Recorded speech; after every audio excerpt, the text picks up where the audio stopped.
என்ன நானே பயங்கரமாக முட்டாளாக்கிட்டு இருப்பேன். முக்கியமாக எதில் அப்படின்னா அந்த பேட் ஹேபிட்டை ஃபிட் பண்ணணும் அப்படிங்கிற அந்த ஒரு தாட்டில், ரைட்? முன்னாடி வந்துக்கலாம். ஸோ ஸ்மோக் பண்ணாதான் எனக்கு வந்து ஐடியாஸ் வரும். ஸ்மோக் பண்ணால் தான் எனக்கு வந்து ரெஸ்ட் ரூம் போக முடியும். ஸ்மோக் பண்ணால் தான் என்னால் வந்து எனக்கு வந்து சாப்பாடு வந்து நல்லா இருக்கும் இப்படிங்கிற ஒரு மென்டாலிட்டி. சாப்பிட்டதுக்கப்புறம் ஸ்மோக் பண்ணணும், சாப்பிட்றதுக்கு முன்னாடி ஸ்மோக் பண்ணணும். எப்படி பயங்கரமாக என்னை நான் கோவ் பண்ணிகிட்டே இருந்திருக்கேன் எனக்கு ஃபுல்லாக நிறைய விஷயத்தில், ரைட்? பட் ரீசெண்டாக தான் நான் வந்து புரிஞ்சுக்கிட்டேன் இது எல்லாமே கோப்பிங் அப்படின்னு சொல்லிட்டு. பட் ஒரு 2 இயர்ஸ் முன்னாடி நான் ஸ்மோக்கிங் குவிட் பண்ணிட்டேன்.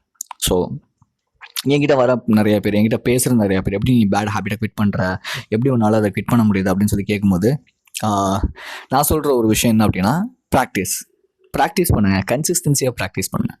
இப்போ அதாச்சே ஒரு குட் ஹேபிட், ஒரு 4 நாளைக்கு நான் வந்து ஜிம் போக போகிறேன் அப்படின்னா அந்த 4 நாள் ஜிம் போங்க. மீதி 2 நாள் நீங்கள் அந்த விட்றதை குவிட் பண்ணுறனால இல்லை ரெஸ்ட் எடுக்கிறனால ஒன்றும் ஆகிட போகிறதில்ல.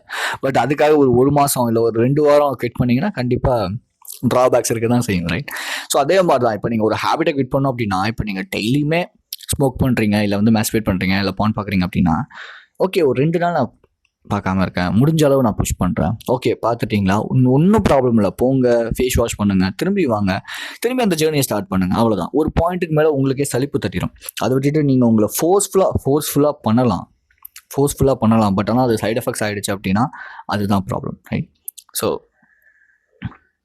இதே மாதிரி நிறையா கான்டென்ட்ஸுக்கு ஜஸ்ட் சப்ஸ்கிரைப் பண்ணுங்கள்.